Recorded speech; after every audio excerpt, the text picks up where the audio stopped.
Орон төргийн хэмжигчтэй ам нэвэл зочны ярилцлага эхэлж байна. Энэ удаагийн зочноор бид ард санхүүгийн нэгдлийн үүсгэн байгуулагч Ган хоёртай уулзаж ярилцж байна. Тэгэхээр өнгөрсөн 7 хоногт би тантай ардын намын бах хурал дээр тааралцсан. Та тэр үед бас би хөрс өхийг дэмжнэ гэдгийг шулуурхан илэрхийлжсэн л та. Тэгэхээр таны одоо дэмжижсэн хүн гарсан та мэдээж сэтгэл хангалуун байгаа бох тийм үү? Би хөрс өх ерөнхий сайд гарч ирээд зөвхөн одоо улс орны нийгэм эдийн засаг тулгамдаад байгаа асуудлыг шийдэхээс гадна улс төрийн намуудын одоо орцсон байгаа мухардлыг одоо арилгаж энэ улс төрийн амьдралыг эрүүл түвшинд гаргах.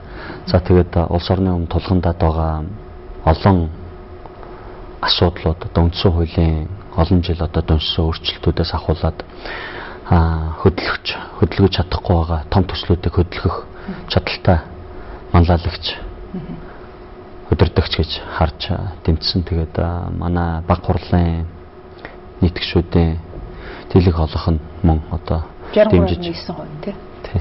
Ерөн зүгээр яг өрсөлдөжсэн бас нөгөө хоёр хүн бол намдаа бас нэлээд нэр нөлөөтэй туршлагатай улс төрч үдээсэн. Та яагаад чухам яагаад хөрс өхийг дэмжсэн бол үеийн хүн гэдгээр нь эсвэл өөр ямар нэгэн танд тавьсан шалгуур байсан уу? Яг өнөөдрийн Монголын одоо Монгол улсад бий болчиход байгаа нөхцөл байдалд бол ийм хурц тод манлайлагч гарч ирж байж биднийг одоо улс төр нийгэм эдийн засгад тулгараад байгаа асуудлуудыг бол шийдээд гарах боломжтой гэж үзсэн. Мэдээж хэрэг Нямагийн их болд их төвшин дарга нарын хувьд бол туршлагатай улс төрчид мэдлэг чадал одоо бүхий л одоо үзүүлэлтээр бол энэ улс орныг удирдах аваад явах боломжтой хүмүүс. Гэхдээ өнөөдөр нийгмийг хөдөлгөөнд оруулаад хүмүүсийн сэтгэлийг хөдөлгөөд Монгол улс орноо одоо нийт ард иргэдтэй удирдаад чиглүүлээд ингээд нэг урам зориг өгөөд тэгээд залуучд одоо итгэл найдвар төрүүлээд удирдах нь бол хөрөлсөх гэдэг талаас нь бол тэмцсэн. Би таныг одоо хөрөлсөхийг дэмжижсэн юм чинь бас магадгүй цаана Эрдэнэ нутгийн газрыг огцруулах асуудлыг бол дотроо дэмжиж арын фронтод нь явж исэн болов уу гэж хардж байна л ба.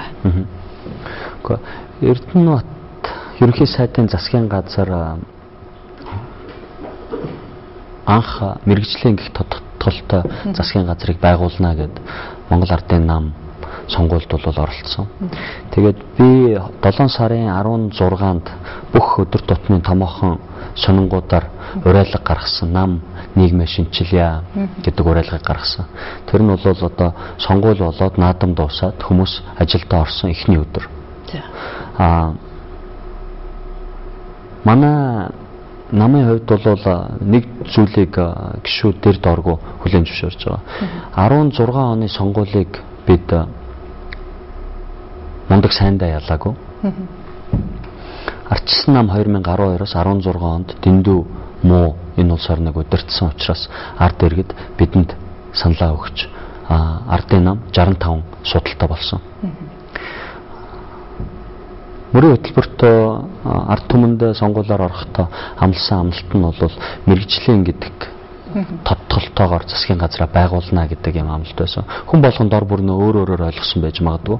Миний хувьд бол энэ илүү одоо улс төрчдөөс ангид технократ, илүү бюрократуудаас бүрдсэн тийм засгийн газрыг бүрдүүлж байж бид нар эдийн засгийн хямралаас гарнаа гэдэг тийм ойлголттой. Одоо олонх иргэдийн адилаар бол сэтгэж орсон. Тэгэхээр засгийн газар бол тийм ч айхтар одоо технократ засаг бол болж чадаагүй гэдэгтээ бол хүн болгон санал нийлэх баг. Эрдэнэ нутгийн засгийн газар бол одоо Монгол улсын яг гадаад орчин зах зээлийн нөхцөл байдал нэлээ эерэг тийшээ эргэх үед таарад одоо нэг жил ажилласан. Мэдээж хэрэг одоо илт том алдаануудыг бол гаргаагүй эдийн засагт.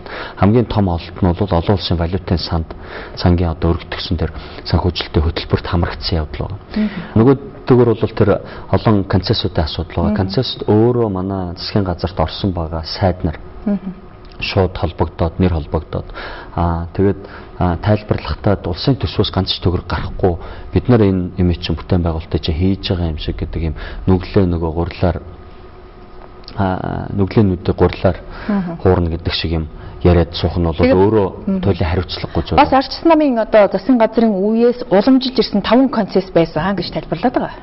Тийм, тэр бол тусдаа асуудал. Өнгөрсөн 1 жилийн хугацаанд бол энэ манай намын энэ засгийн газрын гишүүдтэй холбоотой концепт гарна гэдэг бол өөрөө маш хариуцлагагүй зүйл.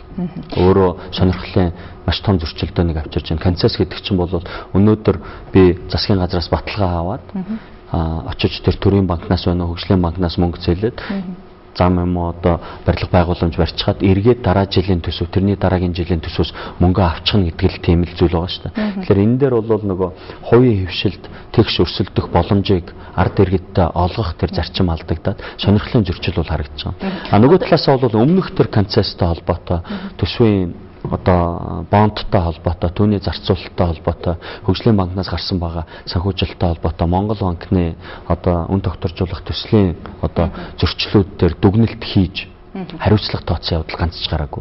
Та тэгэхээр сая огцорсон засгийн газрыг бол бас нэлээд шүүмжилж хандж штэ. Тэгвэл одоо олон улсын валютын сангийн одоо хатуу тавьсан энэ болцлыг биелүүлэхээс аргагүй болсон. Тийм учраас бид нэр одоо намаа биш, улс орноо бодоод ийм шийдвэр гаргахад хүрсэн гэдэг тайлбар хийжсэн л да. Энэ дээр бол олон улсын валютын сангаас татвараа очоод нэмэгдэх ард иргэдтэй ахмад насны дээр тэтгэврт гарах насыг нь нэмчих шимтгэлийг одоо нэмэгдэх гэж хэлээгүй. Өнөөдөр төсвийн сахилга батаа дээшлүүлээч. Төсвийнхээ орлогыг нэмэгдүүлээч. Зардлаа танаач. Орлогын нэр төрлөө нэмэгдүүлээч гэдэг ийм үндсэн одоо шаардлагыг бол тавиад энэ дотроос нь сангийн яам болон холбогдох хүмүүс одоо сонгож байгаад яг энэ хэд дээр өөрчлөлтүүдийг оруулъя гэдэг тийм шийдвэрийг бол гаргасан. Санаж байгаа түрүү жил засгийн газар дөнгөж бүрэлдээд эхний шийдвэрээр аж ахуй нэгжүүд дээр татварыг нэмэх тийм шийдвэрүүдийг гаргах гэж байсан. Бид нар бол тэр үед нь ингээд одоо олон нийт түмэндээ хандж байгаад энийг бол зогсоож байсан. Намдаа хандж байгаа. Тэгэхээр энийг нэг 5-6 сарын дараа арай жоохон ингээд нэг косметикийн өөрчлөлт хийгээд оруулж ирээ батлуулна гэдэг бол мэдээж хэрэг одоо ард иргэдийн болон хувийн хвшилд ажиллаж байгаа энэ баялаг бүтээгчдийн бол игдүүцлийг шууд хүргэнэ. Тэгэхээр өчигдөр ерөнхийлөгч улсын хурлын чуулганы нээлтэн дээр хэлсэн үгэндээ олон улсын валютын сангийн хөтөлбөрт бас эргэж харах зүйлүүд байгаа. Ялангуяа Монголын онцлог тохирсон арга хэмжээнүүдийг эргэж одоо тусгах шаардлага байгаа гэсэн ийм асуудлыг бас тавьж ирсэн. Үүнийг та юу гэж харж байна? Мэдээж хэрэг ерөнхийлөгч батлагтай бол би энэ дээр бол санал нэг байгаа. Бид нар хэлэлцээрээ илүү сайн явуулдаг болох ёстой. Өнөөдөр өөрийнхөө бодит нөхцөл байдал тулгуурласан шийдвэрүүдийг гаргах ёстой. Тэгэхээр сонгуул болох гэж байхад 3 сарын өмнө манай мэргэжлийн тодтолтой засгийн газар тэр олон түмэнд таалагдахгүй шийдвэрүүдийг гаргаад тэрнийг сонгуулийн өмнөх эргүүлж буцаагаад тэгээд өмнө нь олохгүй гэжсэн мөнгөө өгдөг юм популист үйлдэлүүдээсээ болоод бид нар өнөөдрийг хүртэл өнгөрсөн одоо 26-7 жилд бол нэг их сайн хөдөлгөхгүй яваад байгаа гэдэг дээр бид нар дүгнэлтийг хийх ёстой. Энэ дээр бол тэр нөхдүүдийн шаардлага нь яг юу вэ? Тэрэнд нь тааруулаад бид нар яг аль төсөөхөө зүйл залтан дээр ямар өөрчлөлтүүдийг оруулах юм гэдгээ сайтар ярилцж хагаад бүгд өнцгөөс нь харж хагаад ард иргэдтэй Монгол улсад хэрэгтэй зүйл авчирна гэсэн өөрчлөлтүүдийг хэлцээний ширээн дээр тавьж хагаад бид нар хийх ёстой. Тэгэхээр одоо багш эмчнэр цалингаа нэмүүлэх гээд жигсаал цуглаа хийгээд эхэллээ. Тэгэхээр шинэ засгийн газарт энэ бас л толгойн өвчин болж байна. Одоогийн байдлаар бол төсөвт одоо багш эмчнэрийн цалин шууд 50% нэмчих боломж байхгүй гэж байна л да. Зүгээр яг магадгүй одоо өнгөрсөн огцорсон засгийн газар бол нэмэх боломжийг хайсан боловч үнэхээр одоо 1.2 их найт төгрөг зөвхөн одоо багш ажилтнуудын цалинд нэмэхэд зарцуулна гэсэн ийм тооцоо гарсан байлээ л дээ. Үүнийг ер нь та юу гэж харж байна? Яг энэ багш нарыг бол яг энэ асуудал дээр бол буруутгах аргагүй. Өнөөдөр 700-800 мянган төгрөгөөр Монголын өнөөгийн нөхцөл байдалд бол үр хөвгт өсгөж өндөлөх ар амьдралаа авч явахд бол үнэхээр хүндрэлтэй байна. Тэгэхээр багш нар дээр асуудал бурууг бол тохох аргагүй. Гэхдээ өнөөдөр улс орны эдийн засаг нөхцөл байдал ямар байгаа вэ? 3-4 сарын дараа бид нар ямар том сорилтын өмнө очих вэ? Тэр олон улсын зах зээл дээрээс босгоцсон байгаа. Арц намын үед авцсан байсан тэр өрийг төлөх асуудал байж байгаа. Тэгэхээр энэ дээр бол нөгөө 97 онд солонгосчууд ойчрол дараалж агаад хувийнхаа алта эмэг өгжийг ингэж тушааж агаад хямралыг даван туулсан гэдэг шиг бид нар нэг жоохон хүлээцтэй хандаж, бүсэж хангалж энэ эхний ээлжинд олон улсад тавьчаад байгаа. Өөрөө төлөх ажлыг бол хийх ёстой. Энэ дээр бол цалин нэмэх, хүүхдийн мөнгө олгох, өнөөдөр илүү даваад ороод ирсэн орлогыг шууд зарах яриа байж болохгүй гэдэг дээр л би хатуу бодолтой. Тэгэхээр эхний 8 сарын байдлаар улсын төсөв одоо 900 орчим тэрбум төгрөгөөр давж биелчихэд байгаа гэдэг энэ асуудлыг та одоо багш хэмжээний цалин нэмэх биш харин үүнийг хоримтлал юм уу эсвэл одоо энэ он гараад төлөх одоо 600 орчим сая долларын одоо энэ өрийг төлөхөд одоо зарцуулах хэрэгтэй гэж та хэлж байгаа юм тийм үү? Тийм. Ер нь одоо энэ хурц бүхийн фракцийн шинэ газраа бүрдүүлэх гээд нэлээд одоо завгүй байх шиг байна. Ерөнхий сайд мэдээж томилогдох нь тодорхой болчлоо. Харин 14 хоногийн дотор бас шинэ сайд нараа бас бүрдүүлэх ийм шаардлага гарч байгаа. Магадгүй таныг ер нь бас энэ засгийн газарт орж ажиллаач гэдэг санал ирвэл та яаж хүлээж авах вэ? Өнөөдөр Монгол улсын ерөнхий сайдад нэр дэвшээд байгаа хөрөлсөх өөрөө кабинетаа бүрдүүлэх бүрэн эрхийг бол Монгол Ардын намын баг хурлаас авсан байгаа. Манай нам дотор бол яг одоо хөрөл сүхийн фракц гээд эсвэл одоо хэн нэгний фракц гээд ингээ айхтар аль биесээр нэршээд хуваагдаад явцсан юм байхгүй. Ардын намын тэр баг хурлаас харахад бол баг хурлын тийм ээ дийлэх олон хувь нь ингээд хүмүүст өөрсдийнхөө одоо итгэл үнэмшлэр саналаа өгөөд ингээ явчихж байгаа нь өөрөө тэр зүйлийг баттгсан зүйл болоо гэж бодож байна. Ирэх сард болох намын их хурлаар хөрөлсөх одоо жинхэнэ энэ намыг удирдах улс төр болон одоо энэ засгийн газрын удирдлагыг нэг гарт оруулж авч агаад одоо өмнө нь байгаа тэр том эрс шинжилэл өөрчлөлтүүдийг хийх залшгүй тийм шаардлага гарч ирж байгаа. Тэгэхээр миний хувьд бол би өнгөрсөн 5 жилийн хугацаанд бол хувийн хвшилд ажиллаад ирсэн 12 оны сонгуульд ялагдсанаас хойш. Энэ хугацаанд энэ ард санхүүгийн нэгдлийг үүсгэн байгуулах, Монгол хүн болгоныг хувьцаа эзэмшигч болгох, хөрөнгө оруулагч болгох, шинэ технологиг нэвтрүүлэх, Монгол хүн өөрөө банк санхүүгийнхаа байгууллагын эзэн байх, ашиг өгөөж нь өөрөө хүртдэг байх, IT технологийн жинхэнэ улс даяараа юм парк болоод явах тийм боломжийг бол эрэлхийлж байна. Тэгээд хувийн хвшилд хувьцаа эзэмшигчид нийт харилцагчдаа би нэг тодорхой зүйлийг бол амласан 2020 он хүртэл бол улс төрөд одоо ямар нэгэн байдлаар идэвхтэй одоо оролцож тодорхой албан тушаал дээр очихгүй гэдэг тийм. Тэгэхээр ерөнхийдөө бол сайдын суудлыг одоо санал болгосон ч гэсэн та хүлээж авахгүй гэдгийг хэлж байгаа юм. Гэхдээ миний энэ асуултанд хариулахдаа бас залмаар нь та өөрийнхөө одоо хийж байгаа бизнесээ бас сурчлаа дамжчихлаа тийм үү? Тийм тэр яг хөө бизнест өгсөн 10 онд намайг сангийн дэд сайд болох саналыг Батуулд дарга Сүхбаатарын Батуулд дарга ярилцж байгаад мөн л одоо намын ерөнхий нарийн бичгийн дарга болсон хөрөлсөх болон бусад одоо кабинетын гишүүдтэйгээ ярилцж байгаа саналыг тавьж байсан 12 онд бол би сонгуульд орж исэн. Энэ үед хийжсэн одоо Тэнгэр санхүүгийн нэгдэл түүний одоо олон улсад хөрөнгө оруулалт хийх ажил бол зогссон. Тэр үед бол би хувийн хвшилд өгсөн байсан, хувьцаа эзэмшигт өгсөн байсан амлалтнаас тодорхой хэмжээнд ухраад их орны дуудлага бол илүү өндөр ач холбогдолтойгоо ажиллаа хаяад явчихсан. Энэ удаад бол би Эрдэнэс өөрийнхөө хамт ажиллаж байгаа залууст хувьцаа эзэмшигчд 20 он хүртэл бол ямар нэгэн асуудал байхгүй гэдэг түрүү 16 оны сонгуулиар нэр дэвшгүй гэж асууж байхад бол хариулж байсан. Тэр дараагийн байгуулагдах засгийн газар бусад саналыг бол хүлээж авахгүй гэдгээ Эрдэнэс ингээд зарлчихсан. Ийм байдлаар ажиллаула бидний амьдрал арай жоохон амар тайван байх болоо гэж бодож байна. Мэдээж хэрэг би хувь иргэнийхээ хувьд бол аль нэг намайг улс төрийн хүчнийг дэмжих, үгээ хийлэх тэр эрх чөлөөгөө бол хадгалж үлдсэн байна. Та тэгэхээр 2010 онд бас сангийн дэд сайдаар ажиллаж исэн хүн. Тэгэхээр тухайн үед магадгүй бас намдаа тодорхой хэмжээгээр хандив мөнгө өгч вэж энэ суудалд очсон уу гэсэн бас нэг хардлага байна. Нөгөө нэг 60 дивомын одоо хэрэгтэй холбоотой магадгүй урд өмнөх засгийн газрууд ч гэсэн иймэрхүү жишгээр байгуулагдсан биш байгаа гэсэн хардлага байна л да. Би болов өөрөө хувьдаа эрх чөлөөгөө их хайрлаж нандиндаг хүн. За. Өнөөдөр ингээд телевизээр олон түмний өмнө хоёулаа ингээ ярилцж байна. Өмнө ч гэсэн би маш их олон хүмүүсийн өмнө маш олон зүйлийг ингээд хэлчихсэн. Нэг зүйл энэ ч нэг зарчим байгаа. Би худлаа ярьдаг.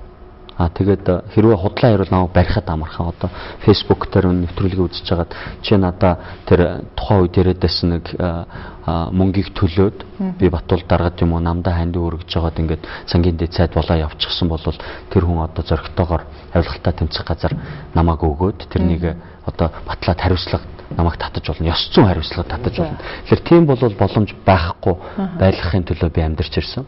Тэгэхээр банк санхүүгийн байгууллагад сангийн дэд сайд багта хэн нэгнээс ямар нэгэн байдлаар авилгал ямар нэгэн одоо тусламжийн мөнгө авч байгаагүй. Сонгуулиар мэдээж хэрэг надад хандив өгчээсэн хүмүүс бол байж байгаа. Тэрэнд бол би гүнээ талархаж ямагт одоо санаж явах болно. Гэхдээ бизнесийн яагаад энэ улс төрийн албан тушаал руу ингэж их улаарч зүтгээд хэдэн тэрбумаар ингээд зарцуулаад идэв юм бэ?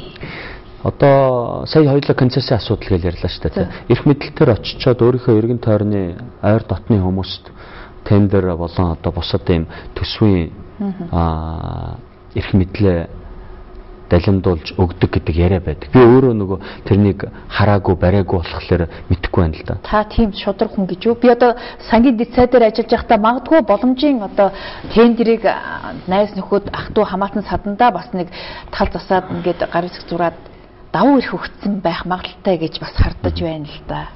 Би банкн дээр манай банк сард одоо намайг ажиллаж байхад нэг 12,000 орчим зээл өгч байсан. Хас банк уу? Тий. Сангийн яамн дээр би тэр үед бол маш их олон хэмжээний нөгөө худалдаа авалт тендерүүд бол зарлагдаад явж байсан. Концесс бол тэр болгон орж ирж амжаагүй байсан үе.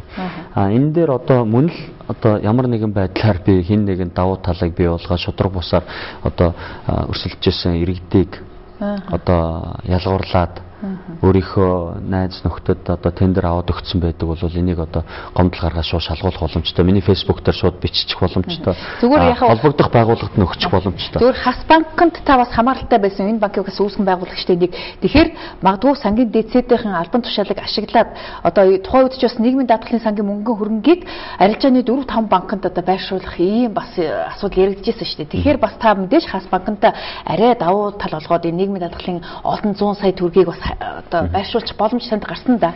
Төрийн сангийн үлдэгдлийг банкудад байршуулдаг байсан. Тэр саналыг бол ингээд нэг тийм тойрох хуудас яваад хүмүүсээс саналыг авдаг байсан. Аль банкн дээр яаж байршуулвал зүгээр вэ? Эдгээр ийм хүү өгч гэнэ гэдэг. Тэгэхээр альва нэг банкн дээр мөнгө, төрийн мөнгийг байршуулах, төсвийн мөнгийг байршуулах санал миний ширээн дээр орж ирсэн үед миний цохолтууд одоо энэ төр сангийн яамны архивт нь байдаг бах. Сонирхлын зөрчилтэй тул би энэ шийдвэрт оролцох боломжгүй гэдэг цохолтыг хийгээл гар хэвшиг зураад явуулчихдаг байсан. За та энэ шийдвэрт оролцохоос татгалзаж ингэж үү? Тийм. Тэгэхээр сайдчуудаа өөрийнхөө яаж ч харагддаг байж болно. Мөгтүүлээ. Гэхдээ би бол өөрийнхөө нөгөө эрх чөлөө байна шүү дээ. Хамгийн их нандинж хайрлаж явдаг гэж төрүүлсэн шүү дээ. Тэгэхээр ямар нэгэн байдлаар хин нэгний барьцаанд орох асуудлыг бол хийх боломж байхгүй. Би өөрөө 5 хүүхэдтэй эцэг. Би том хамт олныг удирч байна. Надад хий гэж бодсон, сансан зүйлс байгаа. Тэгэхээр надад цаг алдах, хин нэгэнд очиж дараа нь тайлбар хийх, нүүрээ уулзуулах. За бүр одоо хуулийн байгууллагын хаалгыг татах тийм эрх багхгүй. Та тэр нэлээд хашиг юм аа да. Тэр талаас нь нэмэг. Би өөрийгөө тэнэг хүн гэж боддог. За. Тэгэхээр улаан цайм хин нэгэн оруулж ирээд цүнхтэй юм уу, дугтуутай юм уу юм ингээд өгөөд тэгээд чи тэр хүний хүсэж байгаа зүйлийг хийгээд өгчвөл насан туршдаа тэр хүний чи боолно болно шүү дээ. Тэгэхээр ер нь барьцаанд нь орно гэсэн үг. Тэгэхээр би хин нэгэнд тэр эрх чөлөөгөө бариулмаар байгаа байхгүй. Би толгоогоо мэдээд амьдармаар байгаа. Ер нь зүгээр албан тушаалын амтыг мэдэрсэн хүн дахиад тэр албан тушаалд очих юм уу? Эсвэл дахиад өшөө шатахыг боддог ийм байдал ажиглагдаад байдаг байхгүй. Тэгэхээр та сангийн дэд сайдын албыг хашиж ирсэн хүн дахиад бас бүр сайд болоод үзүүл яасан юм бэ гэсэн бодол төрөөгүй гэж юу? Яг сайд болоод үзэх үү? Ерөнхий сайд болоод үзэх үү? Ерөнхийлөгч болоод үзэх үү гэдэг ингээ жоох хүүхдүүд төртөл тэгээд янз бүрийн бодол орж ирдэг байлгүй дээ. Миний хувьд би сангийн дэд сайдаар нь ажиллаж байсан. Яманд ажиллаж байхдаа тодорхой хэд хэдэн асуудлуудаар ажлуудыг бол өрнүүлээд хийчихэж байсан. Нөгөө талдаа бол ардчилсан намын зүгээс баяр цагт сайд, би ардын намын зүгээс дэд сайдыг хийгээд нөгөө хамтарсан засгийн хуваарлалтын дагуу ийм зохион байгуулалтанд орсон байсан. Би яг одоо өөрийнхөө толгойг мэдээд энэ ард санхүүгийнхаа нэгдэлд толгой нь байгаад өөрөө одоо хин нэгнээс ямар нэгэн байдлаар одоо хамаарахгүй дарга нарын үүдийг сахиж суухгүй дургу өөрөө итгэдэггүй зүйлээ олон түмний өмнө гарч нүрэ улцуулан байж хамгаалах худлаа ярих шаардлага байхгүй. Энэ байдал надад таалагдж байгаа. Би ингээд жинстэйгээ подолктойгоо ажил дээр хамт олонтойгоо суугаад шин зүйлүүдийг монголчуудаа нэвтрүүлэх, таниулах талын ажлыг хийгээд явж байхад надад эрх мэдлийн дээд нь байгаа байхгүй. Тэгэхээр нөгөө яаманд очиод дарга болно, эрх мэдэлтэй болно, шийдвэр гаргадаг болно, мөнгө эргэлдүүлдэг болно гэдэг бодол бол үнэхээр арчаагүй. Зүгээр нөгөө оюутны суудлаасаа эхлээд намын байгууллагаар яваад зөвхөн амьдралынхаа зорилгыг одоо ямар нэгэн газар агентлагийн дарга болно гэсэн юм залуучуулын буруу тэр карьерийн замнал байгаа. Тэгэхээр хувийн хвшилд ажиллаж байгаа хүн ямар нэгэн байдлаар эрх мэдэл нь төрд ажиллаж байгаа хүнээс дутмаг байна гэдэг нь бол худлаа шүү. Яг үнэндээ бол хувийн хвшилд ажиллаж байгаа хүний дэлгүүрээс нь байгууллагаас нь очиод төрийн хүмүүс үйлчилгээг авдаг. Эргээд яг хуу тодорхой хэмжээнд төрд очиод бид нар тодорхой зөвшөөрөл лиценз авах асуудал байдаг. Гэхдээ бичиг цаасаа ном журмынхын дагуу хийгээд очисон бол хэн нэгэнд ямар нэгэн байдлаар авилгал өгөх ямар ч шаардлага байхгүй. Би Хас банкыг байгуулахдаа 25 настай байсан. Бичиг баримтыг бүрдүүлээд бүгдийг хууль ёсныхын дагуу өгөөд хинт ч ямар ч одоо гарын хүндрүүлэх шаардлагагүйгээр банкыг 2001 онд байгуулж байсан. Энтэй яг адилханаар өнөөдөр ард санхүүгийн нэгдлийн одоо доор ажиллаж байгаа байгууллагууд бол ажиллаж байгаа. Хин нэгэнд ямар нэгэн байдлаар гар хүндрүүлэх тийм асуудлыг бол би үзэж чаддгүй. Тэгэхээр манай банкн дээр төрийн мөнгө байдгүй байсан шалтгаан нь бол тэр. Та тэгэхээр ер нь дэд сайд байхдаа бас сайдын иргэшээлд ажиллах тун дургу байсан юм а да. Тэгэхээр магадгүй өөрийнхөө одоо чөлөөтэй шийдвэр гаргах ийм одоо байдлыг эрхэмлдэг юм байна. Өөрөөр хэлбэл ер нь зүгээр бас нэг эдийн засгийн эрх чөлөөг та эрхэмлдэг гэж ойлгож болох уу? Ер нь бол хариуцлагын өөрчилж эрх мэдэлгүй байна гэдэг бол шударга бас. Тийм ээ. Хариуцлага нь өөрөө ингээд нөгөө өөрөн шүү дээ. Тэгэхээр төрд ажиллана гэдэг нь бол яг тэгэд дэд сайдаар альва нэг яам дээр очиод ажиллахад бол тэр хоёр хүний хоорондын нөгөө одоо багаараа ажиллах чадвар, ажлын хуваарлалт тэгээд нөгөө дараагийнхаа сонгуульд хоёр өөр намын хоёр хүнийг нэг яамд хийх тийм зүйл бол буруу юм байна гэж би харсан. Өөрөөр бид нэг баг болж ажиллаж чадахгүй байна гэдгийг та мэдэрсэн юм байна тийм үү? Хоёр өөр намын сайд нар нэг яамд нэг баг болж ажиллахад хэцүү байна гэдгийг бол тэр бол буруу л гэж бодож байна. Ягаад гэвэл яг сонгуул дөхөөд ирэхлээр бол мэдээч хэрэг дараагийнхаа сонгуулиудыг л бодно шүү дээ улс төрчд бол. Тэгэхээр нөгөө намаа унгааж байж өөрийнхөө намыг одоо магтаж байж сонгуульд бол ялна шүү дээ. Тэгэхээр тэр хамтарсан засгийн зарчим бол өөрөө бас тийм сонгодог сайн жишээ биш байна гэдгийг л олж харсан. Таныг бол хасын гавыг гэдэг угддаг л доо. Тэгэхээр та энэ банкнда одоо ажиллаж исэн хүний хувьд ерөн зүгээр Монголын банкуд бас нэг мөнгө хөлөх бодлого одоо бариад байдаг гэсэн юм шүүмжлэлтэй санал нийлэх үү? Мөнгө хөлнө гэдэг чинь үг юм байна. Би очиод мөнгө хадгалууллаа. Тэгээд чи очиод тэр зээлийн авлаа. Тэрний дунд бол энэ олон мянган хүний цалинг төлн, түрээс төлн, цахилгаан төлн, тэгээд хадгаламжийн нөгөө хүүгээ төлөх ёстой. Тэгэхээр тэрийг мөнгө хүлэх гэж байгаа бол банкуд тех гэж л байгуулагддаг. Жишээлбэл би одоо орон сууцны зээл авсан хүн одоо авсан зээлээ дахиад нэг нугалж төлөх болчиход байгаа байхгүй. Тэрийг л би мөнгө хүлэх гэж бодоод байна л та. Гэтэ заавал орон сууцны зээл авах албагүй шүү дээ. Түрээслээд явж байвал түрээсээ төлөөлөн хизээч байртаа болохгүй. Тэгэхээр тэр чинь түрээс гэдэг талаас нь харалта. Хүний мөнгийг чи ашиглаж байгаагийн төлбөр. Тэгэхээр өнөөдөр 8% үүтэй зээл авчгаад нөгөө талд нь одоо иргэдэн 15-6% үүтэй хадгалсан байгаа дээр төр засаг татвар төлөгчөд ороод хүмүүсөө байртаа болгох гээд татаас өгж байгаад ингээд 8% үүтэй зээл өгчөж хагаад дээрэс нь бүр ингээ хүү төлөх ёсгүй юм шиг байгаа гэвэл бид нар нөгөө сонгосон нөгөө нийгэм маань буруу болох гэдэг шүү. Тэгэхээр олон улсын зах зээл дээр зүгээр ипотекийн зээл гэхэд дунджаар нь 2-2% хүүтэй гэдэг юм билээ шүү дээ. Монголд хамгийн бага одоо хүүтэй зээл нь ипотекийн 8% зээл гэж байгаа боловч дэлхийн дунджаас бас л 3 дахин өндөр биш шүү дээ. Тэгэхгүй би яг бусад улсуудад ипотекийн зээл байдаг байхгүй байгаа яг улс болгоноор нь мэдэхгүй. Нөгөө талаас нь яг аль улсад нь ямар хувийн хүүтэй байгааг нь бас сайн мэдэхгүй байна өнөөдөр. Энэ хүү гэдэг бол өөрөө ер нь дундаж тийм байгаад байна л та. Инфляцийн түвшинтэйгээ уялдаатай байдаг. Тухайн төр засгаас нь явуулж байгаа бодлоготой уялдаатай байдаг. Өнөөдөр Монгол улсад нэг 10 орчим хувийн ийм дундаж одоо сүүлийн 10-20 жилийн хугацаанд инфляцтай байгаад хадгаламжийн хүүн 15% үүтэй байхад 8% хүүтэй зээл авж जैन. Засгийн газар нь олон улсын зах зээл дээрээс Америк доллараар бонд гаргаад зээл авахд 10 гаруй хувийн хүү төлж байгаа нь энэ нөхцөлд бол 8% хүү надад бол маш бага. Бизнес хийж байгаа хүний хувьд бол маш бага. Тэгэхээр арилжааны банкуудын зээлийнхаа өндөр хүүг бол энэ хадгаламжийн хүү өндөр байгаатай холбож тайлбарладаг л да. Тэгэхээр хадгаламжийн хүүг шууд бууруулж боломж байхгүй. Тэгэхээр нөгөө хүмүүс нь хадгаламжаа татчин гэж та нар болгоомжлоод байгаа юм уу?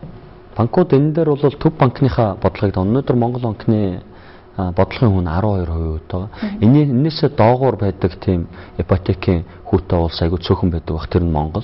Тэгэхээр банкуд өнөөдөр Монгол банкны мөнгөний бодлоготой уялдуулах шаардлага байсан уу бодлого үү? Өөр яах юм Монгол банк чинь 12-оор авж байгаа бол яг л банкуд энэ чинь 8%-аар надад зээлэх ёстой. Засгийн газар нь 6 сарын хугацаатай бонд өнөөдөр арилжаалагдахад 11.8%-аар авч хахад би яагаад бөөн зовлон болж хин нэгэнд одоо сар болгон мөнгө өгөөч гэдэг ингээ хойноос нь хөөцөлдөх мөнгө өгөх хэрэгтэй. Дээрээс нь засгийн газрын өндөр хүүтэй бонд гаргаад байгаа учраас банкуд одоо засгийн газрын өндөр хүүтэй бондыг аваад иргэдэд зээл өгөхгүй ингээд гацаачаад ах шиг байна тийм үү?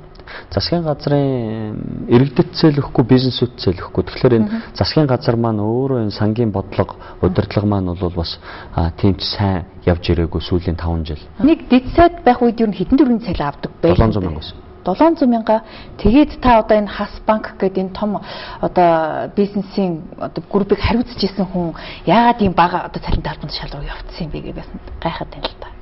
Гэхдээ би түрүүн бол хэлсэн надад бол хийх ажил хувийн хвшилт байсан. Гэхдээ 2008 оны 7 сарын 1-ний үйл явдал намайг бие дааж нэр дэвшиж нийслэлд үсхийг бол одоо дотроосоо түлхэж өгсөн.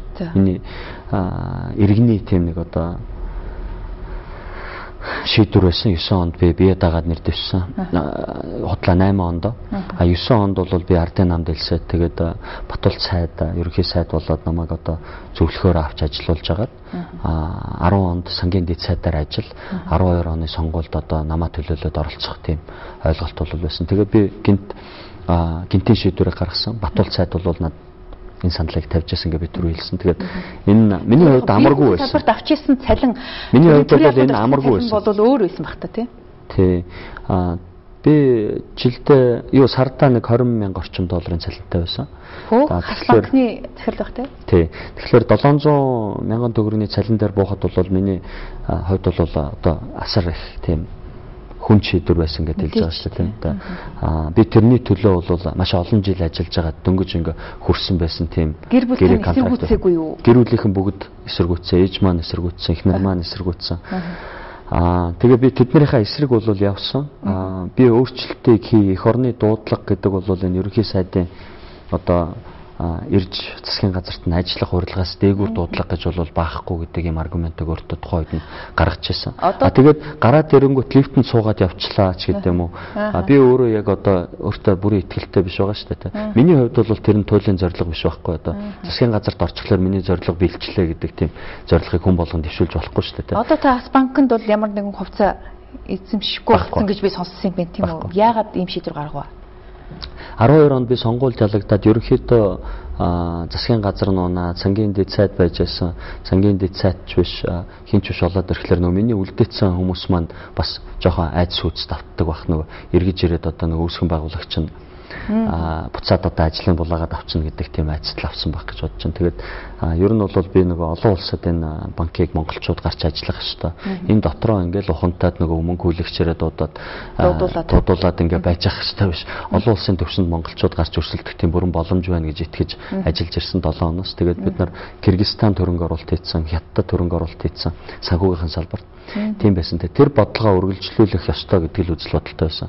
Харамсалтай нэгэн тулс төрд орсон бол банк санхүүгийн байгууллагад ажиллах нь бол өөрөө бас зохистой биш гэдэг тийм зөрчил үүснэ гэж юу? Тэг яг өрсөлдөлтэй байхгүй тийм. Нөгөө нам гараад ирсэн байхад би банкнд ажиллахлаар нөгөө банкыг шахаад нь бол яах вэ гэднэргээ зөндөөлийн боддог байх юм байна. Тэгэхээр энэ талаас нь бол нөхдүүдийг бол зөвтгөж байгаа. Гэхдээ хүн хэцүү үед яг хүний одоо нөхрийн жинхэнэ анд нөхрийн шин чанар бол гарч ирдэг. Тэгээд миний одоо банкн дээр хамт ажиллаж байсан хүмүүс маань бол одоо унуул цааш нь улам түлхээд дэвсэх тийм хууны зан чанартай хүмүүс байсан байлаа. Би бүгдийг ажилд авч байсан. Урьж авчирч ажиллуулж байсан. Цалин хөлс ажендрлын шийдэж өгч байсан. Тэгээд тэр бол яг тусдаа асуудал байна. Тэгэхээр та банк руугаа буцаж очиход хүнд болсон учраас хувьцаагаа зарсан гэж болох уу? Боломжийн хэмжээнд зарж чадсан уу? Бид нар тухайн үед 30% байсан. Тэгээд 2016 оны 1 сард би ард санхүүгийн нэгдлийн эзэмшижсэн сүүлийн 4%-ийг зараад бид нар Монгол шуудангийн 30% хөрөнгө оруулалт байсан. Тэгэхээр одоо энэ ард санхүүгийн нэгдэл чинь ер нь хөрөнгөний зах зээл дээр нэлээд хүч үзэж гарч ирэх гэж байгаа юм байна. Тэгэх юм. Ер нь зүгээрээс хөрөнгөний зах зээл бол Монголд ер нь тун чамлалтай байгаа. Одоо банк санхүүгийн одоо салбарын дөнгөж 5% эзэлж байгаа нь бас өрөөсгөл байна гэдэг юм шүүмжлэлтэй байна л да. Тэг яг амьдрал өөрөө нөгөө бүх асуудлыг тэмцүүлээ явцдаг учраас миний хувьд бол одоо яг хийж байгаа ажилда туйлын сэтгэл ханамжтай тэгээд аз жаргалтай явж байгаа. Ягаад вэ гэхээр өнөөдөр би нөгөө банкны талд ажиллаж байгаад өнөөдөр хөрөнгөний зах зээлийг хөгжүүлэх юм бодит боломж надад гараад ирж байгаа байхгүй. Тэгэхээр ард санхүүгийн нэгдэл өнөөдөр өөрийн бүрэлдэхүүнд байгаа 12-3 компанийг дамжуулаад банк ус санхүүгийн салбарыг хөрөнгөний зах зээлийг хөгжүүлэхийн үйл явцад бол бодиттой хувь нэмэр оруулаад ард иргэдэд урайлан дуудаад Монгол шуудангийн хувьчлалд оруулаад хамгийн одоо 27 жилийн түүхэнд хөрөнгөний зах зээл дээр хийгдсэн хамгийн зөв шудраг тийм хувьчлал явагдчихж байгаа байхгүй. Тэгээд хувьчлахтаа хин нэгэн дарга гадаад дотоод нөхөртөө нийлж байгаа хувьчлаад авчаагүй. Энд чинь монголчууд бүгд захиалгаа өгөөд Монгол шуудангийн хувьцааг авцсан. Өнөөдөр манад 3000 хувьцаа эзэмшигч байж байна. Монгол шууданд 300 гаруй хувьцаа эзэмшигч байж байна. Тэгээд дараагийн 66% хувьчлахад бол яг хөрөнгөний биржээр хувьчлах ёстой гэдэг тийм бодолтой байгаа. Дараагийн төрийн банкны хувьчлалыг дарга нар хувьлдаж сэм өрөөндөө өшгөний цаагуур хувьчилж болохгүй гэж бодож байгаа. Хөрөнгөний биржийг хувьчлахдаа ард иргэдтэй нээлттэй хувьчлах ёстой гэж бодож байгаа. 5 толгой хувьцааг өнөөдөр эргэлтэнд оруулах зайлшгүй шаардлага байна. Нүүрс юм сайхан үнэтэй байхад яагаад хувьцааг нь хөрөнгөний бирж дээр арилжаалах эрхийг нөхгүй байгаа. Бид нар чинь хувийн өмчийг дээдэлдэг юм зах зээлийн чөлөөтэй эдийн засагтай улс байж өнөөдөр хувьцааг 7-8 жилийн өмнө өгчөөд байхад тэрнийг нь өгүүлэхгүйгээд төр ингээ хориод байдаг ийм утгагүй явдлыг бол одоо хөрөлс сүхийн засгийн газар шийдээд нэг мөр одоо энэ хувьцааны үнцнийг зах зээл тогтоох тэгээд 5 толгойн хувьцааг авчиж Нью-Йорк, Лондонгийн хөрөнгөний бирж дээр гаргаж үнцнийг өсгөх гадааддаас одоо тэр их мөнгийг татаж оруулж ир тэр технологийн шинжилгээг хийж цахилгаан станцанд барьж төмөр замаа дуусгаж барьж одоо жоохон юм хийх тийм засгийн газар гарч ирж байгаа болов гэж харж байна. Төрийн банкыг хувьчлах асуудал энэ жил яригдж байгаад эх жил рүү хойшилчлаа л да. Тэгэхээр 300 орчим тэрмдэргээр энэ банкны өртгийг бас тодорхойлж байгаа нь яг зах зээлийн үнэндээ тохирч байна уу? Ер нь энэ банкыг яаж хувьчлах ёстой? Бангтгүй хөрөнгөний биржийг дамжуулж хувьчлах ёстой гэсэн юм санал гарч байгаа шиг байна л зарим хүмүүс. Ер нь бол хөрөнгөний бирж гэдэг нь бол өөрөө зүгээр худалдаа авагч худалдагч уулздаг л цэг шүү дээ. Тэгээ хөрөнгөний биржийг нэгэнд байгуулсан юм бол өнөөдрөөс хойш түүнээс цааш явагдах бүх хувьчлалыг хөрөнгөний бирж дээр нээлттэй хинч дуртай хүн ороод авах боломжтойгоор хийх ёстой. Өмнөх одоо хувьчлалуудыг 90-ад онд хийгдсэн хувьчлалууд өнөөдрийг хүртэл одоо Монгол шуудангийн хувьчлалаас өмнө хийгдсэн хувьчлалуудны гоё нэр зүүж байгаад стратегийн хөрөнгө оруулагч гадаадын хөрөнгө оруулагч одоо дуудлага худалдаа тендер гэж ингэж гоё нэр өгж байгаад тэгээд ил далдаар хувилдаж хулгай хийж ард иргэдийнхээ өмчийг үнгүүдүүлж авсан тийм л тохиолдод байгаа. Тэгэхээр хэвлэх үйлдвэрийн хувьчлал төр хамгийн нээлттэй дуудлага худалдаа явсныг бол би мэдчихэж байгаа. Өнөөдөр 5 богдохоо авчаад энэ бүтээн байгуулалтыг хийж байна. Тэр нь 10 хэдэн жил ингээд балгас хэвээрээ ордны хажуудалд бол байсан. Тэгэхээр дуудлага худалдааг бол тэгж нээлттэй явуулах хэрэгтэй байна. Facebook, Twitter гэдэг нэг сайхан юм байна. Өнөөдөр би тэр хэвлэх үйлдвэрийн одоо хувьчлалын талаар тэр өдөр фэйсбүүкээр жиргээгүй байсан бол магадгүй засгийн газар нийслэл маань 23 тэрбум 24 тэрбум төгрөгийн одоо үнийг олж авч чадаач үгүй ч. Тэгэхээр юм бол нээлттэй иргэд оролцох боломжийг нь хангасан байж бид нар нөгөө шудраг ясч хангагдаад иргэд маань илүү одоо тэр хүсэмж одоо мөрөөдөл нь биелж гин гэж сэтгэл ханамжтай амьдрах хин нэг нь би нэг одоо хардахгүй тийм ээ энэ сайд болчоод энэ хувьчлалыг авчлаа энэ концессыг авчлаа энэ тендерийг авчлаа гэдэг тийм бахгүйгээр явах боломжтой засаг өөрөө нээлттэй байх хэрэгтэй. Яриага арай энгийн сэдв рүү шилжүүлъя. Тэгэхээр та ер нь одоо бас энэ бизнес санхүүгийн салбарт нэлээд одоо зоригтой шийдлүүдийг хийж ин. Тэгэхээр үүнийхээ хажуугараас гэр бүлдээ цаг зарцуулж чадчихэв үү? Одоо хам бол хэдүүлээ болсон бэ? Би 5 хүүтэй их нэртэйг амьдардаг. Ер нь хүүхдүүдэд цаг зарцуулж чадчихэв үү? Хүүхдүүдийн боловсролд анхаарч чадчихэв үү гэж асуув. Яг би саяхан тэгж бас бодсон л доо. Ер нь хүний хамгийн том бүтээл юу байд юм бэ гэх. Хамгийн том бүтээл нь нөгөө бидний энэ бодол санал хүсэл мөрөөдөл чин ирмэлзэл бүрийн бийд болж байгаа болохгүй байгаа юмыг цааш нь үргэлжлүүлэх юм чинь бидний хүүхэд байд юм байна. Тэгэхээр хүүхэдтэй анхаарал тавилгүй явах, цаг гаргалгүй явах, боловсролт нь анхааралгүй явах. Тэгээд одоо хаана ямар сургуульд сурцгааж байна? Манай хүүхдүүд одоо орос хэл сурж байгаа бүгд англи хэлтэй болсон. Тэгээд цаашид хоёр гадаад хэл эзэмшүүлж байгаа юм байна тийм үү? Тий, нэг Аз хэл юм уу өөр нэг Европ хэл сураад ингээд 3 хэлтэй болчихосоо гэж би бодож байгаа. Мундаг мэрэгчлээсээ илүүтэй. Хитээс хэдэн насны хүүхдүүд байна энэ ч та. Иргэд болчихосоо, мундаг хүмүүс болчихосоо, сайн хүмүүс болчихосоо гэж зорж байна. Тэгэхээр эрүүл чирэг байгаасаа гэдэг нөө спортоор байнга хичээлж байна. Тэгээд баг нь одоо иддэг. Баг нь 3-тай, том нь 20-тай. Тэгэхээр бүгдээрээ бас хоёр гадаад хэлтэй байх гэсэн хатуу шаардлага тавиад байгаа. Та арай л хатуу аав юм биш үү? Тэр бол англи хэлтэйгээ манай хүүхдүүд баргалж төрчөөд байгаа. Тэгээд Монголд төрж өссөн байж ч юу? Тий. Гэрийн багш авч ажиллаж байгаа гэсэн. Гэрийн багш авч ажиллаж байна. Өөрсдөө бас хичээж байна. Гадаад дотоод хаяа амралтаараа явах. Тэгээд нөгөө үзэж харж байгаа хичээл ном нь тэгээд телевизээр асаахлаар тэгээд англиар аль болохоор ингээд ер нь Google-тэй үзүүлээд байвал хүүхдүүд өөрсдөө амархан хэлд орохдоо хоёр хэлтэй бол сурчаад байгаа байхгүй. Тэгэхээр тэрэн дээр нөгөө бид нарын эхлээд монгол хэл дараа нь юу гэдэг вэ? Биш үү. Одоо хүүхдийг ер нь зүгээр бас нэг сургуульд ортол нь хэтэрхий бас гадаад хэллийг ингэж төлхөө одоо зүтгүүлэх шаардлага байна уу гэж шүүмжилдэг л дээ. Монгол ах уу монгол ухаанаа алдчихна баха гэсэн болгоомжлол байдаг л да. Бид нар би бол дэлхийн иргэдийг бэлдэж өгж байгаа Монголдо. Миний хийж байгаа хамгийн том хөрөнгө оруулалт хамгийн том бүтээн байгуулалтууд гарч ирэх ёстой. Энэ хүмүүс бол Монголын маргааш ирээдүй. Энэ хүмүүс эх оронч байх ёстой. Эх орноо гэсэн сэтгэлтэй байх ёстой. Эх орн ард түмнийхээ түүхийг мэддэг, тэрнийг нандинж дээдэлдэг хүмүүс байх ёстой. Нөгөө талдаа бол тэр хүмүүс дэлхийн иргэд. Дэлхийн хамтын нийгэмлэгийн одоо гишүүд байх хэвээр космополитан иргэд байх хэвээр хаанч очиод амьдрах чадвартай Монголынхаа нэрийг өндөрт аваад явах чадвартай байх хэвээр гадаадд очиод англи хэл мэдхгүйгээд ингээд ичээд энэ хүмүүсийн ард дур нуугдаад ах тийм зүйлгүй очоод хинтэнч өөрийнх нь тэр ярьдаг хэлээр нь харьцаад тэгээд ажлын байрныхын төлөө өрсөлдөө дийлээд гараад ирдэг тийм Монгол иргэд гарч ирэх ёстой. Энийг бол би зөвхөн өөртөө хэлж байгаа юм шиг танаа телевизийн үзэгчдэд бас загч байгаа юм. Хүүхдүүдэд бид нар бол дэлхийн хэмжээнд өрсөлдөж чаддаг. Дэлхийн хэмжээнд өнөөдөр Орос, Хятад, Европ, Америк хүүхдүүд юу үзэж байна? Юу сурж байна? Тэд нартай очоод тэр салбарт нь дийлээд гарах чадвартай тийм хүүхдүүдийг бэлдэж улс орон өөрөө өрсөлдөх чадвартай байна. Улс орон өөрөө баян чинэлэг амьдрах боломжтой болно. Таныг бас сонгуулийн үеэр бас том хүүгээ олон нийтээс нууцлж ирсэн байна. Магадгүй хүүгээсээ ичиж байсан юм биш үсттэй гэсэн ийм одоо шүүмжлэл хар пиар бас яваад байсан л да. Үнэхээр ийм болсон юм уу? Юуны хувьд бол манай том хүү 97 он төрөхдөө нэгдүгээр төрөхөд эмчийн одоо хариуцлагагүй байдлаас бол тархиа гэмтээсэн. Тэгээд энэ дээр намайг бол одоо эхнэрээсээ салахтаа хүүхдээ хаяа явчлаа ч гэдэм үү.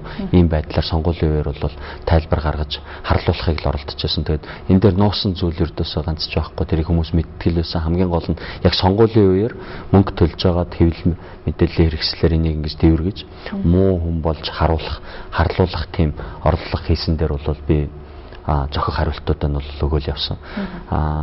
Миний хүү их барихын алдаа байсан гэсэн үг үү? Миний хүүгийн хувьд бол яг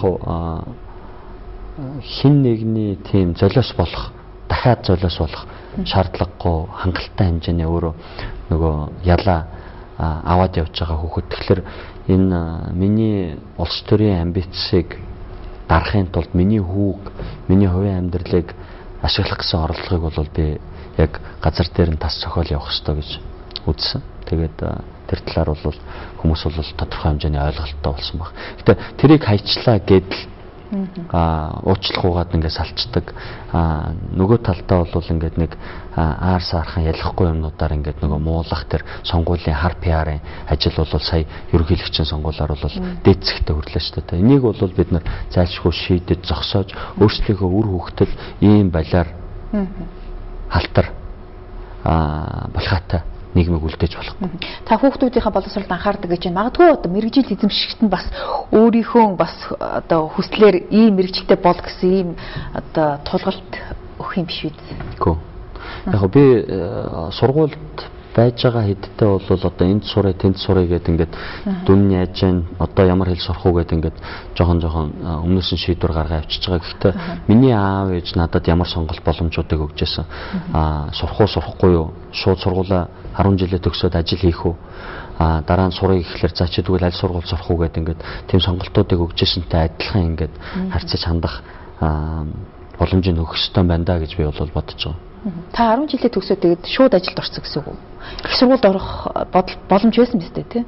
Ер нь бол хүн өөрийнхөө амьдралыг зохиохдоо одоо сүүлд ингээ харж байхад нэг юм үг байдаг шүү дээ. Чи ингээд хүмүүсийн явцсан замаар явж болно. Эсвэл өөрийнхөө ингээд замыг гаргаад мөрийг үлдээгээд амьдарч болно гэдэг. Би тэрийг л мөрдөд амьдарсан юм шиг байгаа. Манай хамт төгссөн одоо ангийн хүүхдүүд бол бүгд ихтэй сургуулийн конкурс үгээ явцсан. Би сургуульд орохгүй хангалттай сурчлаа одоо ажилланаа гэд ээж авдаа зарлж байгаа. Тэгээд хөрөнгийн биржид ороод ажиллаж ичсэн. Тэгээд нэг тодорхой хугацааны дараа за би одоо та нартай нийлээ ганцхан 8 хаяа гэдэг ингээ ганцхт ороо явчихсан. Тэгээд аав ээжтэй нь одоо дургуутсаж хүлээж аваагүй юу? Одоо яаж иж байгаа том хүүгээ мэдээж ихтэй сургуулийн бараа харуулчих юмсан гэсэн бодол байсан л шүү дээ. Байсан тийм. Тэгэхдээ нэгэнт би ингээ шийдвэрээ гаргаад одоо энэ хүн өөрөө сонголтоо хийж байгаа бол энэ үнийг хүндэтгэх ёстой гэдэг тийм мундаг ухамсар зориг бол манай аав ээжд байсан байна л да. Ухаан. Аав ээжтэй юу хийдэг хүмүүс байсан бэ? Манай аав жолооч механик хүн байсан. Ээж маань бол жуулчанд нэгтлэн бодогч байсан. Энгийн ажилчин одоо тухайн үед бол нөгөө сэхэтэн ажилчин гэл ингээл асууд байна. Тэгэхээр сэхэтэн ажилчнаа гэрүүлд өсөж таринсан. Гэхдээ эцэг эхийн хайр, эцэг эхийн хүүхдээ гэсэн тэр бүхнээ зориулсан миний одоо жирийн л одоо Монголын аав ээжийн тэр хайр халамжийг бол одоо юугаар ч үнэлж болохгүй. Тэгэхээр одоо миний өнөөдрийн амьдралд хийгээ бүтээгээд явж байгаа зүйл бол одоо тэр хүмүүсийн хийсэн ажлын үр дүн байдаг бах. Тэрвээ сайн юм байвал муу юм нь бол харьцангуй дураараа хөхтэйсэн болоо гэж анзаар. Дураараа тийм. Дураараа өөрийнхөө асуудлыг шийдэх гэж оролддог. Гэхдээ хар багаас ингээд номон тайртай болгоод ном унших дуртай болгоод тэр хаагдсан хаалттай юм одоо хойд солонгосрох уу өнөөдрийн хойд солонгосрох нийгэмд ертөнцийг өөртөө нээх дэлхийн ертөнц ямар сайхан уудам эрх чөлөөтэй хязгааргүй боломжууд байдаг талаар олж унших мөрөөдөх төсөөлөх нөгөө оюун сэтгэлгээнийхээ энэ одоо ханыг тэлэхтийн боломжийг олгосон багш сургууль мөжөөлөгч нар миний ээж аав юм хамаатны ах эгч нар бол одоо би үрдэл талархаж явахаас өөр арга байна. Тэгэхээр ер нь зүгээр бизнес жишээ улс төрч тэр амжилтаа яваа хүний ард бас түүнээс дутхгүй ухаалаг эмхтэй байдаг гэж ярьдаг. Та ер нь эхнэрийн талаар мэдээж одоо 2003 онд эхнийхээ гэрэлтэй салаад тэгээд уянгата гэрүүл зохиогоод амьдарч байгаа. Тэгээд уянгааг бол хүмүүс бас одоо өөрийнх нь одоо хүрээнд бол таньдаг мэддэг болцсон байгаа. Тэгээд эр хүний хувьд бол би өөрийгөө азтай л эр хүн гэж боддог. Одоо тэнгэр намайг ивэгээд аз алгадаад яваад байсан юм уу энэ асуудлаар. Тань шиг жоохон өөрийнхөө дураараа ийм шийдэмгий хүний ая талыг засаж хамт амьдрна гэдэг бас нэлээд төвчээртэй эмхтэй хүний зам байж таараа тийм үү. За энэ яриаг манай уянгаа сонсвол ер нь нэлээд одоо над руу зэмлэл ирэх байхаа да. Гэхдээ тэр бол яг үнэ би энийг өөрөө мэднэ. Яг надад зохицуулаад тэгээ миний шийдвэрүүдийг одоо гүйцэлдүүлэх гэдэг бол амаргүй. Тэгээд энэ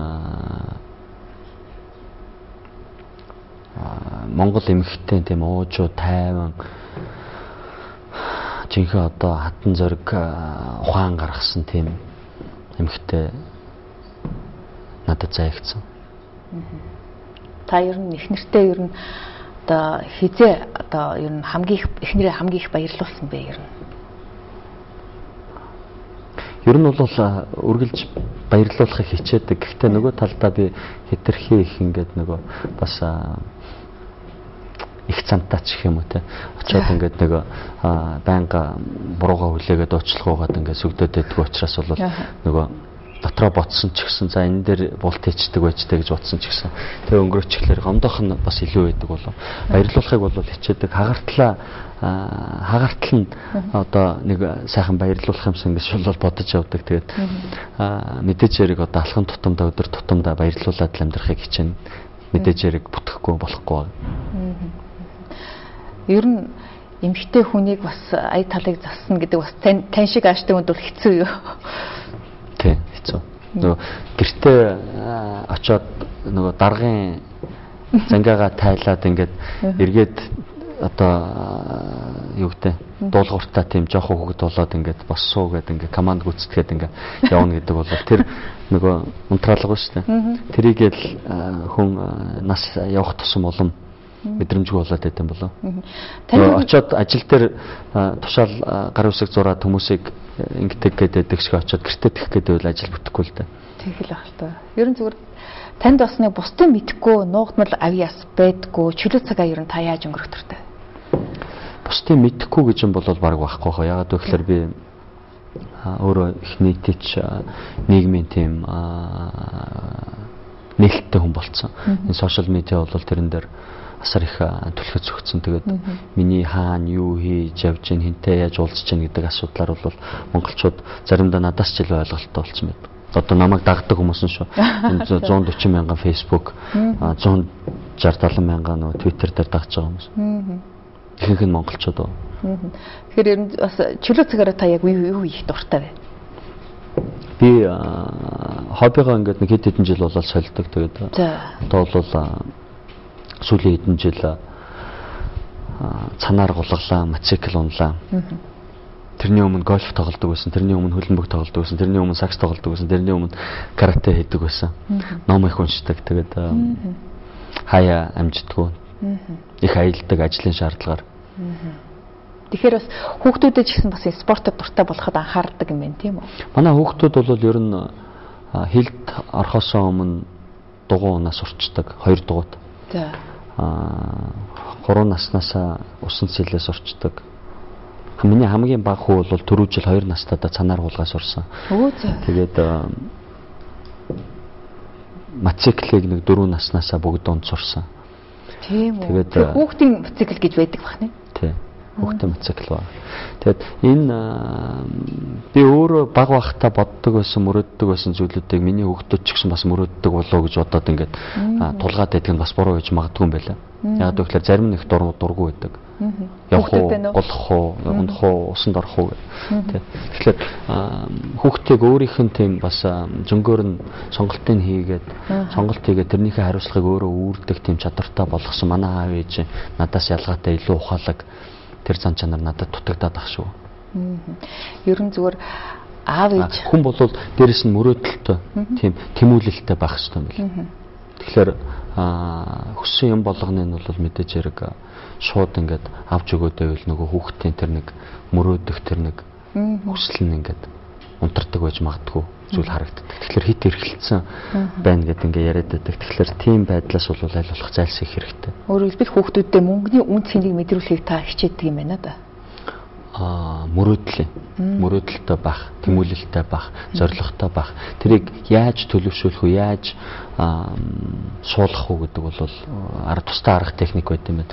Тэрийг бол би одоо мэддэг, эзэмшсэн гэж хэлж судлаа яриад яах вэ? Та улс төрд орохоос өмнө бас одоо сарын $20,000 цалинтай байсан хүн гэж шүү дээ. Тэгэхээр одоо ард санхүүгийн нэгдлийг хариуцж байгаа нь энэ хэмжээний бас цалин авдаг гэсэн үг үү? Үгүй. Миний цалингийн хэмжээ тэр ард санхүүгийн нэгдэл бол өөрөө хамаагүй жижигхэн шинээр одоо үйл ажиллагаа явуулж эхэлсэн компани. Өнөөдөр 10 хэдэн компанитай ард даатгал, ард кредит, одоо ард securities гэдэг ингээд олон компаниудыг цуглуулчихсан. Тэгээд дээрэс нь бидний одоо хамгийн одоо сайн хөрөнгө оруулалт бол Монгол шуудангийн 30% байгаа. Тэгээ энэ дээр бол бид нар илүү их хийх ёстой.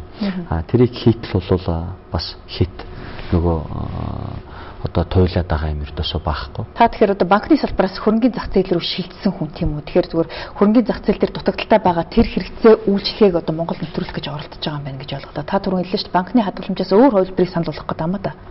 Тийм. Тэгэхээр банкнд өнөөдөр хүмүүс мөнгө хадгалдаг гэсэн бол биткойн руу хөрөнгө оруулалт хийж байна. Бонд худалдаж авах боломжтой болчлоо. Засгийн газрын бондонд хийж байна. Нөгөө талдаа бол банкны хадгаламжаас шууд нөгөө зээл авах гэсэн компани бонд гаргаад тэр компани банкнаас зээл авахгүй иргэнээс нөгөө хадгаламж эзэмшижсэн иргэнээс тэр хадгаламжийг авчихлаа нөгөө банкны дундх зуучлалын нэг хөлс шүү дээ хүний зөрүү тэр нь нөгөө компанийн зээлийн хүүг бууруулад нөгөө талдаа хүн банкнд хадгалах гэсэн мөнгөө банкны хадгаламжийн хүүнээс илүү өгөөчтэй зээлдүүлчих тийм боломжуудыг хөрөнгөний зах зээл олгодгоор бол онцлогтой. Тэгэхээр бол бид нар тэр альтернатив банкны альтернатив үйлчилгээнүүдийг бол санал болгож байгаа. Аль болохоор санхүүгийн зуучлалыг хялбаршуулах, хямдруулах тийм ажлуудыг хийж байна. Цахим мөнгө бол зөвхөн бас нэг хэлбэр шүү дээ. Өнөөдөр криптовалютын тухай хүн болгон дээр доргүй ярьж байна. Буруу зөрүү ойлголттой хүмүүс ч явж байна. Тэгэхээр тэр OneCoin гэдэг Ponzi буюу одоо энэ пирамид схемаас монголчууд болгоомжлох хэрэгтэй. Энэ нь бол эцсийн дүндээ нурж ун та нар мөнгө алдна. Сүлжээний бизнес. Энэ дээр бол бид нар одоо хашрах хэрэгтэй. Энэ дээр маш их хэмжээний мөнгийг алдж байсан. Дараа нь алдчихад төр засаг руу та нар миний мөнгийг аваад алга хийчлээ гэдэг ингээд нөгөө өсгөлэн зарлаад оршонд авчиж мөнгө хийж бахан мөнгө алдчихад тэгж болохгүй шүү гэдгийг хэлээд байгаа. Биткойн бол мэдээж хэрэг эрсдэлтэй. Гэхдээ энэ дээр бол нөгөө харьцангуй тийм одоо эрсдэл болон өгөөжийн харилцаа нь ингээд ямагт нэг дор ингээд аливаа хөрөнгө оруулалт бол явдаг бол биткойны хувьд бол илүү асимметрик буюу одоо тэгш бус юм хуваарлттай байгаа. Тэгэхээр алдах магадлал нь доогуур байхад олох магадлал нь өндөр байгаа. Тэгээд зарим хүмүүсийн одоо таамаглаж байгаагаар бол 10 жилийн дотор биткойн бол $1 сая тэр босхийг давна гэж байгаа. Өнөөдөр $4,200 байна. Тэгэхээр өнөөдөр нэг биткойн шүү. Энийг бутархаагаар нь авч болно. $400 авч болно, $20 авч болно. Ард санхүүгийн нэгдэл нэвтрүүлж байгаа нэг шинэ үйлчилгээ нь юу гэхээр биткойныг төгрөгөөр авч болох боломжтой болсон өчигдрөөс эхлээд. За би тэгэхээр нэг асуулт асуухаа мартсан байна. Тэрийг нэг асуугаад амжичи гэж бодлоо цаг бас нэлээд явцсан байна.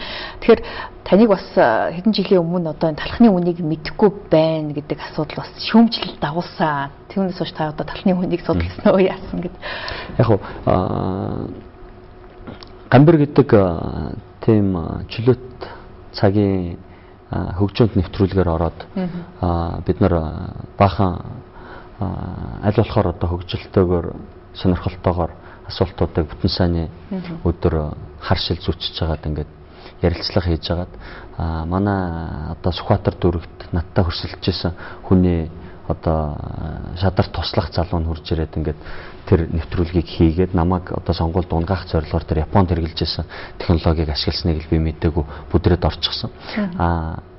Нэг үгүй хэлэхэд бол одоо ямар талхны аль дэлгүүрт ямар үнэтэй байгааг мэдэх бол боломжгүй. Та тэгэхээр дэлгүүр ордгоо байсан гэсэн үг тэр үед? Гэхдээ дэлгүүр орддог байлаач байсан гэсэн өнөөдөр бид нар ч хэдэн төрлийн талхтай байл. Намайг баг байхад нэг төгрөгийн загсан талах, төгрөг даалын бөөрөнхий талах, төгрөг 40 дөрвөлжин нөгөө талах байдаг байсан. Тэр юм чинь өөр болчиход байна шүү дээ. Хаанаас ямар юу авах уу гэдэг хувь хүний нөгөө сонголт болцсон байна. Тэгэхээр энэ дээр бол яг сонгуулийн нөгөө хар технологи гадаадаас орж ирсэн хар технологийн тодорхой хэмжээнд золиос нь би бол болцсон. Гэхдээ зүгээр талхны өнөөдөр тэд байна гэд надаас асуувал намайг мэднэггүй би бас одоо худлаа ярьсан болох байх. 1200 1300 орчим байдаг байна. Тийм яг өдөр тутамд иргэдэд хэрэглэж хамгийн ихээр авч хэрэглэж байгаа талхны үн тийм байгаа. Гэрийнхэн хүмүүсийг та юу н цуглуулж байгаа юу? Гэрийн хүнсийг цуглуулсан ч гэсэн юмны үнийн ингээд нөгөө хараад тэгээд өнөөдөр тэд байсан уу маргааш тэд өчигдөр тэд байлуу гэдэг ингээд харьцуулах боломж бол байдгүй. Би түрүү хэлсэн 5 бандын аав. Тэгэхээр тэр үедээ маань нөгөө хэрэглэх хэмжээ төрөл бол асар их байдаг. Хоол хүнсний хувьд бол тэгэхээр энэ дээр бол сагсандаа хийгээл тэгэл түркэн шиг картаараа төлөөл гарахыг л бас хэдэн жилийн өмнө таны ч бас төрийн ордны гадаа бас салаавч гаргасан гэдэг энэ бол ёс зүй алдсан гэдэг бас шүүмжлэлсэн. Тэр үед яг юу болсон юм бэ? 2013 онд Алтан уяг ерөнхий сайд Зээнх болд улсын их хурлын дарга бонд гаргаж оруулж ирчгээд ингээд тэр төслүүдэд шалгаруулад долларын ханш 1750 болсон. Тэрэн дээр бол Монгол онг засгийн газар бол одоо санаатаа санаандгүй юм долларын ханшиг бол асар хурдцтай унгаасан 8-9 сард. 8-9 сард бол нөхдүүд өөрсдөө найр наадан болоод алга болсон байсан. Би хэсэг нөхдийн хувьд бол энэ дээр би хувьдаа бол мөнгө манай ханш бол алдсан. Бид нар доллараар тодорхой хэмжээний гэрээ хийсэн байсан. Тэрэн дээр би мөнгө бодтоор алдсан. Тэгээд энэ дээр бол иргэний эсэргүүцлээ илэрхийлж ерөнхий сайдын цонхны доор зүүн талаас ордны баруун талд нь очиж байгаад улсын их хурлын даргын цонхон доор нэрийг нь дуудаж агаад та нар ажиллаа хий найр наадмаа зогсоо гэдэг ингээд эсэргүүцлээ бол илэрхийлсэн. Өнөөдөр засгийн газар бол ард иргэдийн багш нарын цалин гэдээ ярьсан шүү дээ. Тухайн үед одоо багш нарын цалин $1300 байж байгаад 1750 болоход төгрөгийн худалдаа авах чадвар өөрөө 20-25% буухад надаас өөр эсэргүүцсэн хүн баг байгаагүй шүү дээ. Цалин буурч чинь гэсэн үг шүү дээ. Өнөөдөр нэмүүлэх тухай яриад байна шүү дээ. Тэгэхээр энийг бол бид нар тал талаас нь харгал хэрэгтэй. Би бол Монгол улсын иргэн. Би өөрийнхөө үзэл бодлыг бол чөлөөтэй илэрхийлэх хэрэгтэй. Эсэргүүцлээ илэрхийлэх хэрэгтэй. Эрх баригчдад. Энэ дээр Монгол төрийнхөө алтан соён далбаа төрийнхөө ордны эсрэг одоо эсэргүүцэл илэрхийллээ эднэр гэдэг тийм увайгүй явцгүй одоо тийм хар пиарыг нөгөө мөнгөний хүчээр хувь хүн рүү та эсэргүүцсэн юм байна тийм үү? Хувь хүмүүс. Одоо өнөөдрийн ерөнхийлөгчийн тамгын газрын дарга байгаа Зээнх болд их хурлын дарга байсан. Тэр үний бодлогыг би ямагч хүмжилж ирсэн. Тухайн үеийн ерөнхий сайд Алтан уяг тэр үний хэлжсэн ярьжсэн тэг хийсэн зүйл дээр би маш их олон зүйл дээр бол санал зөрүүтэй байсан. Тэгэхээр та эдгээр хүмүүсийг ер нь ханшийн зохион байгуулалттайгаар ингээд унгаачлаа. Үүнээс бас зарим эдийн засгчид бол хожоо, зарим нь одоо хөрсөн гэдэг асуудал. Хин нэг нь алдаж байна гэдэг чинь хин нэг нь тэр цаана авчлаа шүү дээ. Тэр нөгөө алдаг тохиолдол. Зах зээлийн зарчмаар явсан биш үү гэж би хараад байна.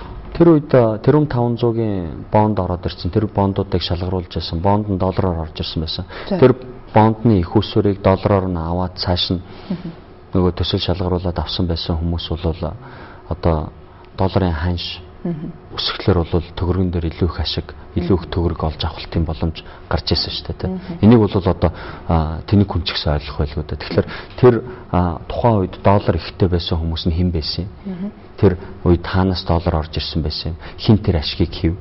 Яагаад Монгол банк энэ дээр ингээд тагчиг байсан бэ гэдэг энэ асуулт нөгөө хөрөлсөхийн засгийн газрын өмнө тавигдаад байгаа хариуцлагын асуудал бол энэ дээр бид нар заавал олж гаргаж ирж тавих хэрэгтэй.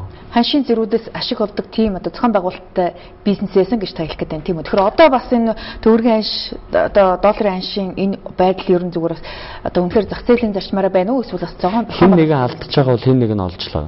За. Тэгэхээр тэрийг л тогтоох хэрэгтэй. Энийг тогтооход туйлын амархан байдаг байна. Тэр үед доллар одоо хүмүүс долларын ханш 1750 болонгууд хин хаана зарсан байна гэдэг гаргаал ярьж шүү дээ. Одоогийн Монгол банкны бодлогыг та зохион байгуулалттай асуудал гэж үзэж байна уу? Үнэхээр зах зээлийн зарчмаар нь одоо явуулж гин гэж үзэж байна уу? Мэдгүй энэ үнэн мөнийг олох хэрэгтэй. Би зүгээр таамагаал хэлж штэ та. Таамагаа хэлж. Тэгэхээр энэ дээр бол үн тогтворжуулах хөтөлбөр тэр компаниудад өгсөн хөнгөлөлтөө зээл хинд яагаад өгсөн тэр нь улс төрийн сонгуульд ямар хандив өгсөн хүмүүс одоо тийм мундаг том мөнгийг ингээд үнгүй шухаа аваад яваад байсан. Тэр асуудлуудыг бүгдийг гаргаж ирж хариуцлага тооцоолсон шин. За ингээд бидний ярилцлагыг хэдийнэ дууссан байна. Ингээд бидний урилгыг хүлээж авч дэлгэрэнгүй сайхан ярьцлага өгсөн танд баярлалаа. Тэгэхээр Монголын банк санхүүгийн салбарыг одоо ялангуяа хөрөнгийн салбарт дэлхийн жишгт хүргэсэн үйлчилгээ одоо нэвтрүүлэхийн тулд бас та нэлээд зориг гаргаж ажиллаж байгаа юм байна. Таны энэ ажил амжилт хүсье. За баярлалаа. Та нарт амжилт хүсье. За баярлалаа. Манай энэ удаагийн ам нэвэл зочны ярилцлагаар ард санхүүгийн нэгдлийн үүсгэн байгуулагч Ган Уийг оролцлоо. Анхаарлаа хандуулсан үзэгч та бүхэнд баярлалаа.